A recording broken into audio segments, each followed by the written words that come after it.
Bonjour, nous sommes ici sur la route entre Ourika et Tahnaout. Voilà, et on se rapproche de l'entrée de la vallée de Tahnaout vers Tahnaout Asni Imlil. Puis on va rejoindre Wirgan et de là on va essayer de remonter la route jusqu'à Tizin Test si l'on peut faire ce trajet là. Donc ça c'est toujours dans le but de vous montrer les difficultés que déjà les difficultés, mais surtout l'impact du séisme de Marrakech là, le Haouz de la région, le Haouz Taroudant, Chichawa. Donc il y a plusieurs communes, plusieurs régions qui ont subi ce séisme, bien sûr, avec une magnitude de 7,2, bien sûr dans l'épicentre, et puis qui certainement va diminuer sur les bordures. Donc là, nous sommes à Tahnaout, le village de Tahnaout. Ça c'est l'entrée, ça c'est la route principale Marrakech-Tahnaout.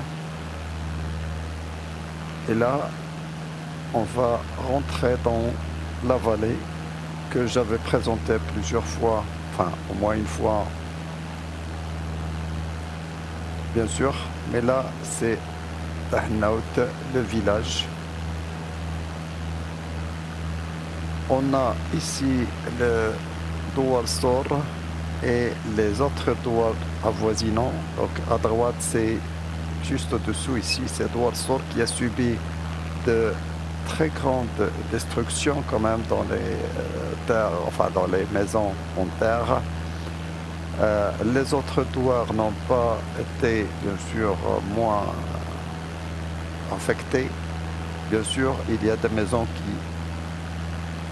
il y a des morts, bien sûr, il y a des morts, beaucoup de morts, et il y a des maisons qui sont détruites entièrement. Donc ça, c'est la catastrophe, bien sûr, à ce niveau. Bon, ce niveau-là ne va pas souffrir beaucoup, parce que les secours vont arriver très rapidement, bien sûr, puisqu'il y a la ville de Tahnaout.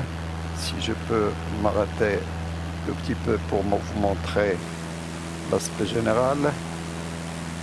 Ça c'est la ville carrément, parce que Tahnaout maintenant c'est une ville, c'est le centre de l'Haouz. Et donc là, pardon, c'est les secours et tout le système, bien sûr, de tête a été installé rapidement à ce niveau. Donc ça c'est pas un problème. Enfin, un grand problème, mais déjà les secours sont venus rapidement.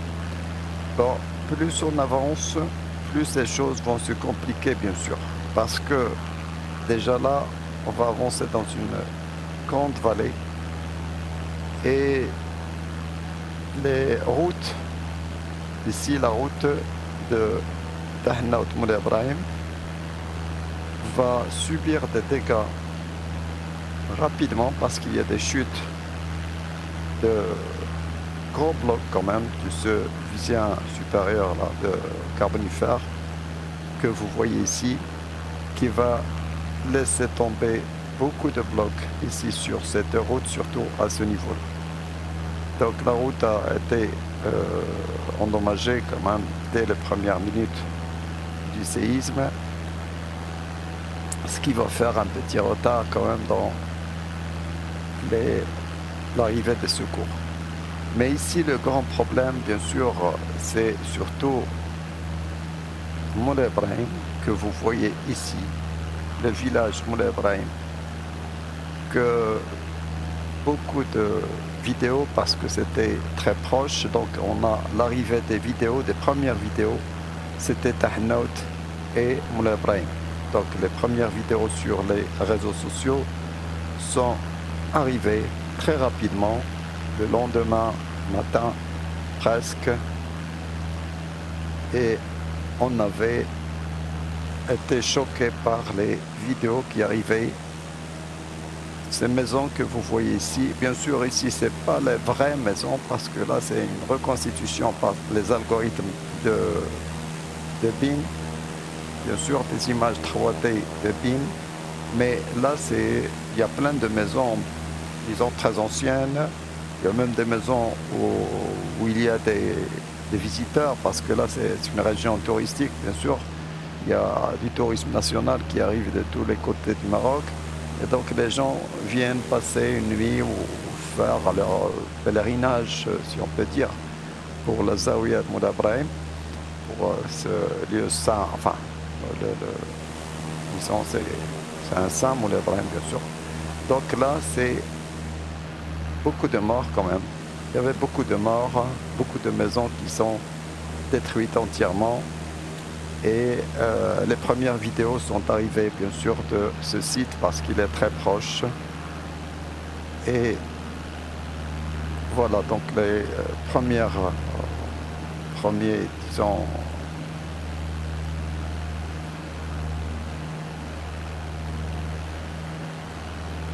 les premières vidéos donc qu'on a reçues, bien sûr c'est sur les réseaux sociaux, c'était ça. Bon, après c'est Asni, bien sûr, c'est Asni, ça c'est la vallée de Moulay Ibrahim Asni, une vallée très verdoyante, il y a beaucoup de fermes de pommes, pêches, prunes, etc. Donc tout ce qui est les arbres fruitiers.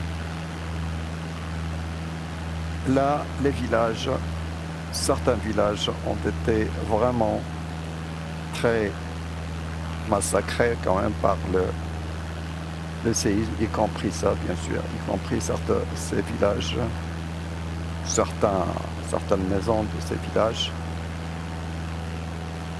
les anciennes maisons bien sûr. Mais il y aura beaucoup de dégâts à Asni, les différents doigts d'Asni. Et donc ici on avait, c'est ici qu'on a installé maintenant un hôpital, bien sûr militaire, pour recevoir l'aide. Il y a des tentes et des installations de beaucoup d'installations qui présentent de l'aide quand même à cette population assez affectée par le séisme. Bon, je vais quand même partir un petit moment ici jusqu'au fond de la vallée. Donc on a tous les villages de Asni ici, tous les villages à côté avoisinants. Pas la peine de parler des noms des villages. Donc toutes les anciennes maisons de ces villages ont été presque totalement détruites. Et puis les villages qui ont subi assez de dégâts aussi, ce sont ces villages que l'on va voir tout de suite.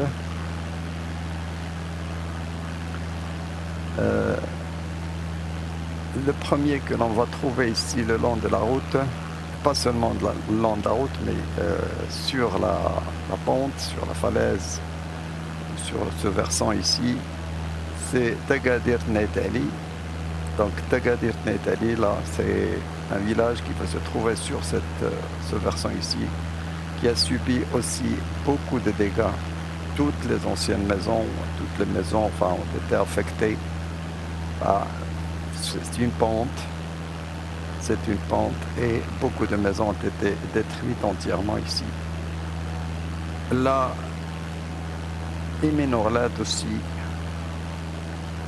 Bon, là, ce village, j'ai vu des vidéos la destruction presque totale de beaucoup d'anciennes maisons, beaucoup de maisons, pas seulement des anciennes, mais aussi des récentes, qui ont été fissurées entièrement, bien sûr.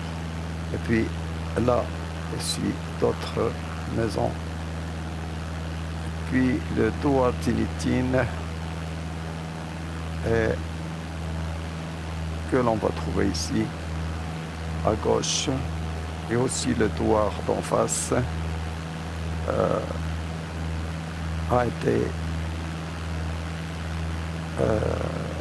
très affecté parce qu'il se trouve sur des sites et on a beaucoup de gros blocs qui ont lâché carrément et qui ont cédé à ce niveau, et donc ils ont détruit, en tombant, ils ont détruit des maisons, bien sûr. Donc là, on se dirige ici vers Imlil, bien sûr.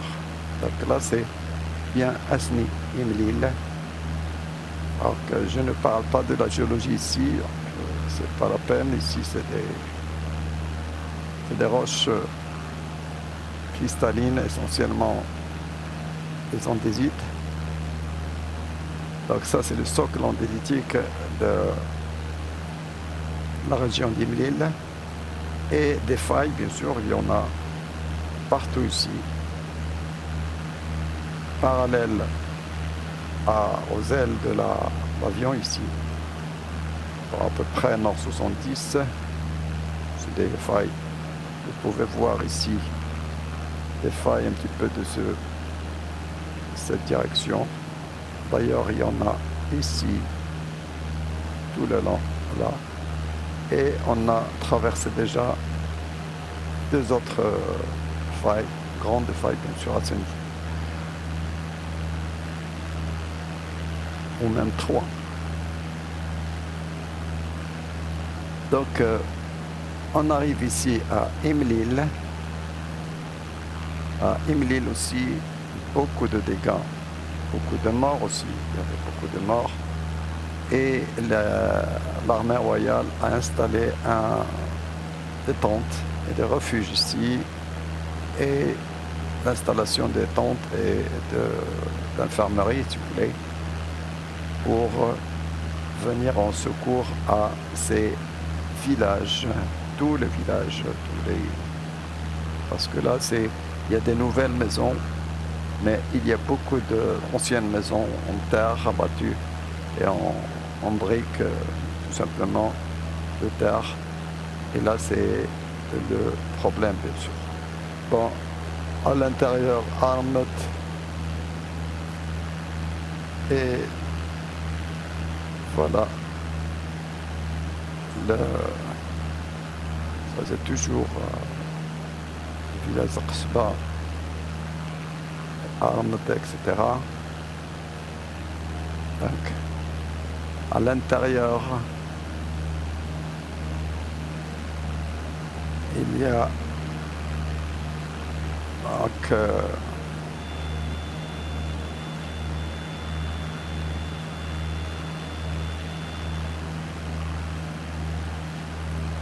de l'autre côté là, c'est Tashtirt. Tashtirt aussi, un grand village. Je ne sais pas si je peux arriver à voir un petit peu, à remonter ce col. Mais il y a partout ici, c'est des villages. Partout ici, c'est des villages. Et si je peux remonter ce col pour aller vers Tashtirt et vers Douar el-Bor de l'autre côté. Je ne sais pas si je peux remonter difficilement. Bon, on va essayer quand même.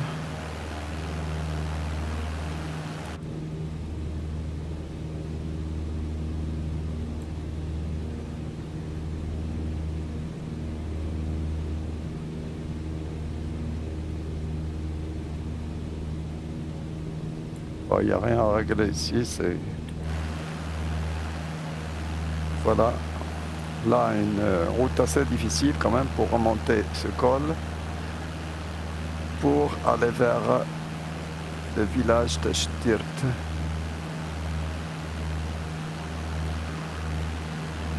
Voilà, on remonte peu à peu. J'espère passer quand même. Oh non. Ah non.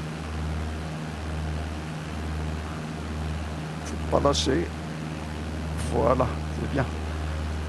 Donc là, je passe ce col, je dépasse ce col et qu'est-ce que je vais trouver? Bien sûr, c'est le grand village de Tachtit. Ce sont plusieurs villages le long de cet Asif, c'est-à-dire ce oued. Oh, il ne faut pas lâcher maintenant quand même. Ouais. Il faut que je récupère un petit peu de la vitesse. Voilà, bien. Nous sommes déjà à presque 8000 mètres. Ça, c'est d'après ce que j'ai... Enfin, on m'en parlait, on a dit. C'est le village le plus haut de l'Afrique. Bah, de l'Afrique du Nord, je pense. Ça, c'est sûr. Bah, c'est le village le plus haut de l'Afrique du Nord. C'est le village d'Ashtirt. Et là, il y avait de l'aide. Certains jeunes qui sont arrivés avec l'aide à ces gens-là. Et ils ont fait vraiment un très bon travail parce qu'ils sont arrivés depuis, je sais pas, Casablanca ou ailleurs. Et ils sont arrivés jusqu'ici, pratiquement au fin fond de ce village pour leur apporter de l'aide, des médicaments, quoi manger et des couvertures, etc. Donc ça, c'est extraordinaire, bien sûr. Vous voyez, ça, c'est Tachtirt.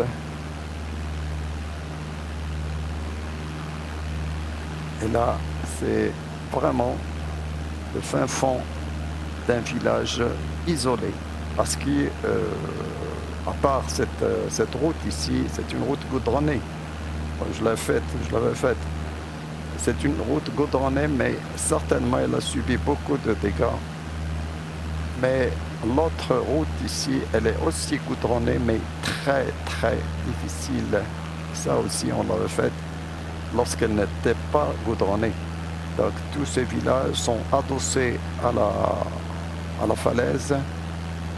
Et bien sûr, vous comprenez quand même que l'aide ne peut pas venir. On ne peut pas emporter des blessés rapidement aux hôpitaux de Marrakech ou de Tahnaout, bien sûr. Donc là, c'est... Et on va descendre ici dans cette vallée de Imskar. C'est la vallée d'Imskar. Voilà. La route, elle est goudronnée, c'est vrai, mais très, très difficile. Et il y a plusieurs villages, regardez. On a plusieurs villages ici, tout le long de cette vallée qui est parallèle à celle de Asni Imlil. Elle est plus confinée parce que personne ne sait qu'il y a des villages ici. Il y a très peu de gens qui arrivent ici. Tout le monde fait la vallée d'Imlil, Asni, mais personne ne va faire cette route parce qu'elle est vraiment très difficile. Regardez comment la route, elle sillonne un petit peu les falaises. Et on a vécu l'enfer en passant par ici un jour. Et c'était déjà la nuit, quoi. Encore. Donc là, c'est un village ou des villages qui sont vraiment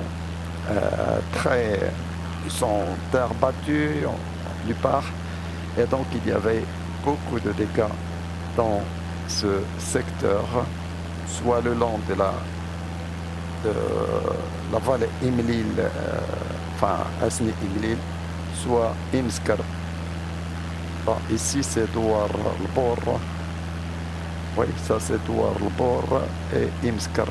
Donc la région ici c'est Imskar et Douar al-Bor. Donc ils sont des villages aussi très bien affectés par ce séisme. Il y a d'autres villages, bien sûr, le long de cette falaise, de ce oued ici, de l'autre côté. Voilà. Donc là,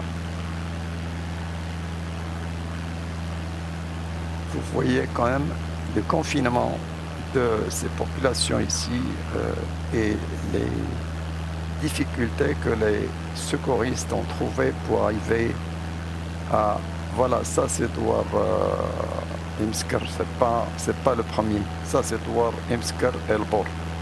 Donc les deux premiers, c'est pas ça. Les deux villages que je viens de dire, sur lesquels je viens de passer, c'est-à-dire ces villages ici, c'est pas vraiment Douar El Bor, mais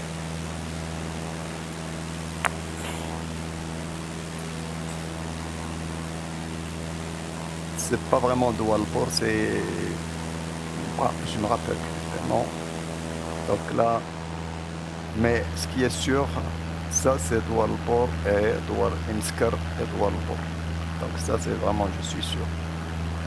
Et là, il y a deux maisons tout le long de cette vallée, bien sûr. Ces maisons ont pu subir, ça c'est sûr, ils ont subi des dégâts. Là, le problème ici, c'est qu'il y a, regardez ici, le problème ici, c'est beaucoup plus grave parce que lorsqu'on passe ici, ben, ici c'est une brèche, pratiquement ici c'est du précambrien et c'est le jeu d'une grande faille ici. Et le jeu de cette grande faille, il a libéré beaucoup de conglomérats, de brèches tout simplement. Et cette brèche tient à rien ici sur cette falaise. C'est une falaise très pontée. Et donc il y a certainement des éboulements, certainement des glissements de terrain tout le long de ces falaises. Regardez, même en allant à pied, on a de la difficulté pour aller sur ce matériel ici. Il part tout seul, quoi. Donc, vous imaginez qu'est-ce que ça va arriver, qu'est-ce que ça peut lui arriver lorsque il sera secoué par un séisme de 7 degrés Richter. Donc là, j'imagine, je ne suis pas encore arrivé là, mais j'imagine qu'il y a beaucoup de gens qui seront ensevelis carrément par cette brèche de faille assez friable. Et beaucoup de blocs qui sont de grosse taille. Parce que lorsque je dis une brèche, ce n'est pas de la poussière, non.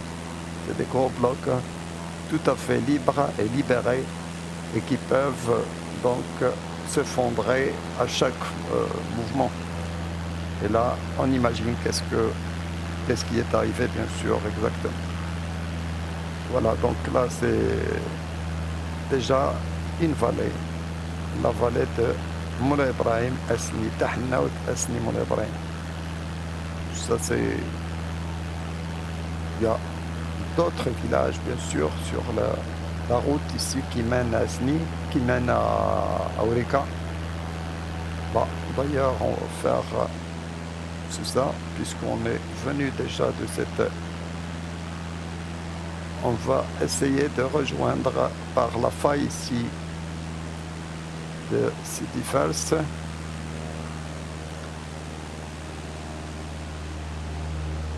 Ah, c'est pas vraiment bonne chose que je viens de faire.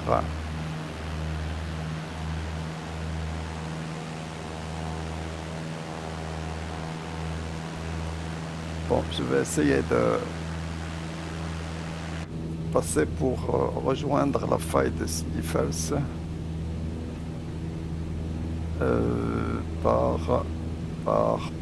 Attendez, il faut que je me retrouve. Par là. Voilà. Ok. Par là, c'est mieux. Par là, c'est mieux. Donc, ça, c'est...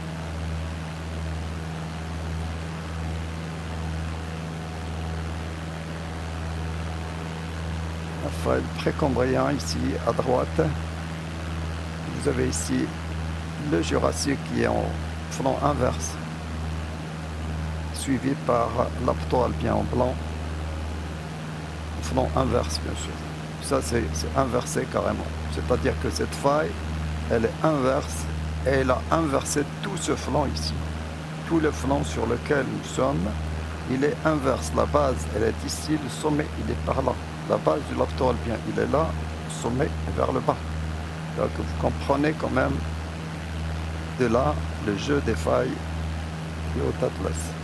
Donc je vais revenir à ça dans le détail au moins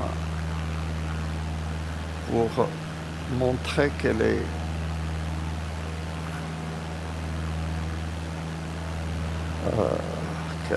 l'énergie et quelle est l'ampleur, si vous voulez, de la déformation et qu'est-ce que ça nous laisse voir dans le matériel, hein, bien sûr.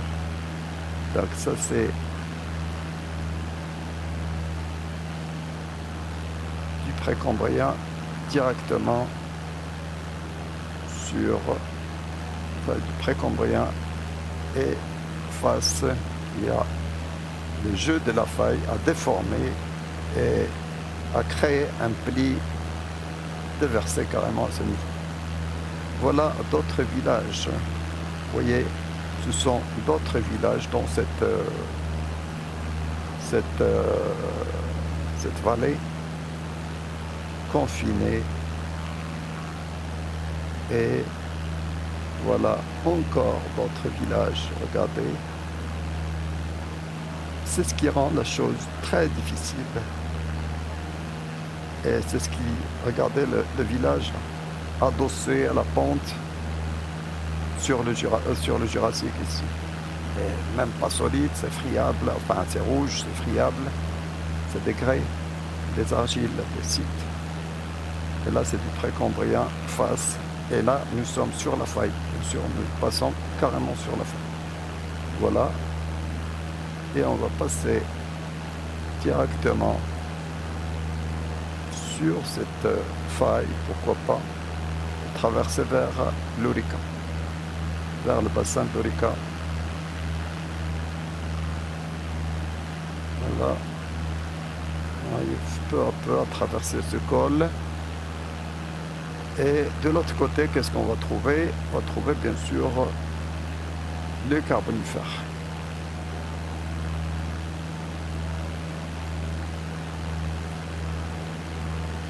Voilà, ça, toujours le Jurassique Crétacé à ce niveau.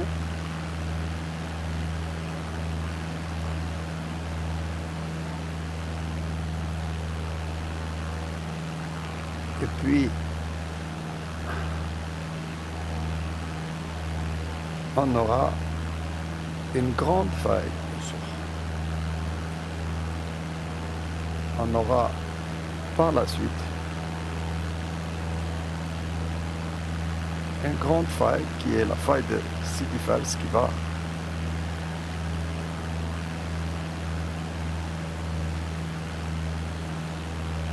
là on arrive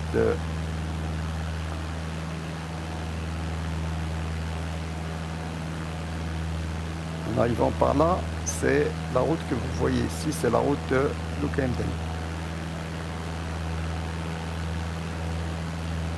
La route que vous voyez ici, c'est la route de Lukemden qui va descendre carrément depuis Lukemden. Si on peut se mettre un petit peu en haut pour voir la route de Lukemden qui va passer par bien sûr l'Orica et qui est relié plus ou moins à Sidifels par le bras entre Asni et Sidifels. Voilà, donc ici on reconnaît facilement ici Lukemden, ça c'est la route vers Lukemden, voilà, avec le zigzag ici sur cette pente. Bon, bien sûr, c'est une route très difficile, très peu accessible. Enfin, elle est accessible, c'est vrai, mais il y avait des chutes de blocs, bien sûr. Beaucoup de blocs. Je ne sais pas si vous voyez un petit peu sur certaines photos qui sont postées. Il y a de gros blocs de plusieurs mètres cubes sur la route. Et donc là, c'est pratiquement des choses qui ont certainement retardé l'arrivée de l'aide. C'est pourquoi les hélicoptères, bien sûr, étaient pour beaucoup de... Ils ont Les hélicoptères ont fait un très bon travail à ce niveau, bien sûr. Donc là, voilà, on arrive ici au Carbonifère. Ce que vous voyez ici gris à gauche, c'est le Carbonifère.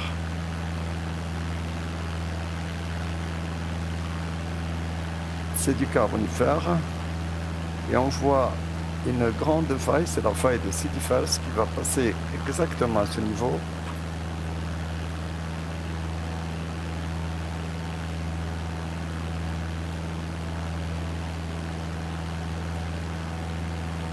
Donc là, on arrive sur la vallée de l'Orica, bien sûr. Voilà, ça c'est la route Orica-Mukenden.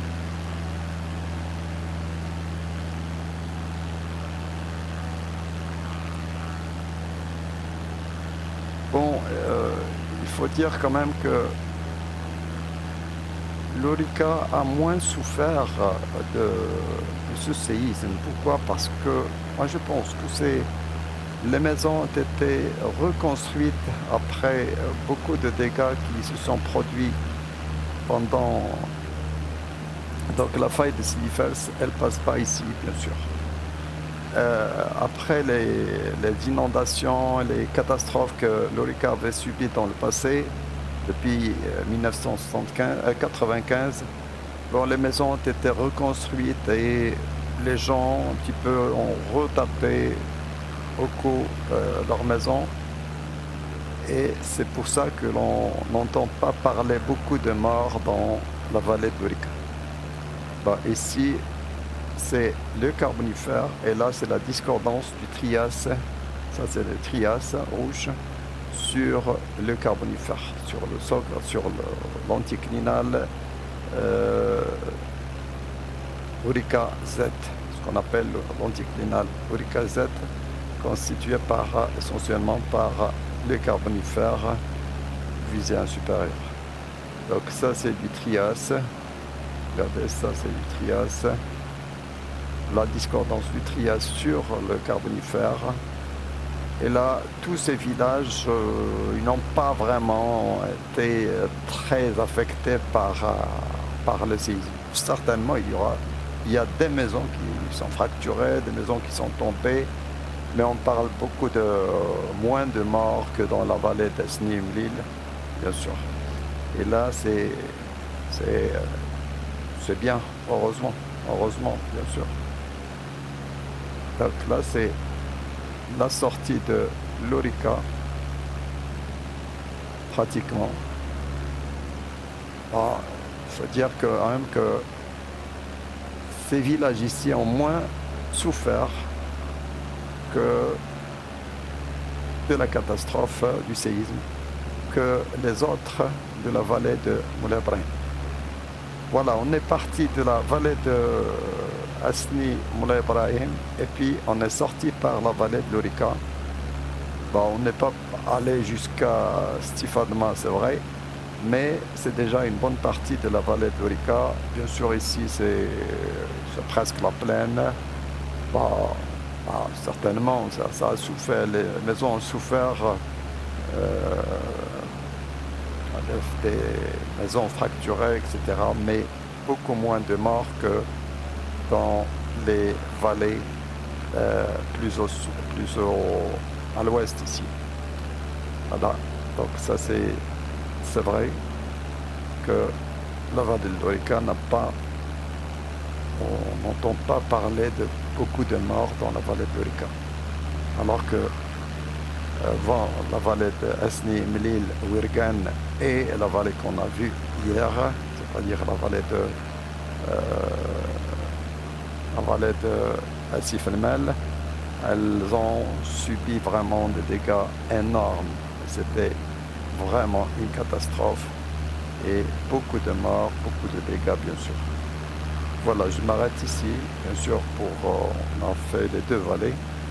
De revenir à la vallée de Wirgan et Ijokak dans une prochaine vidéo. Je vous souhaite bien sûr bonne santé et bonne journée. Merci.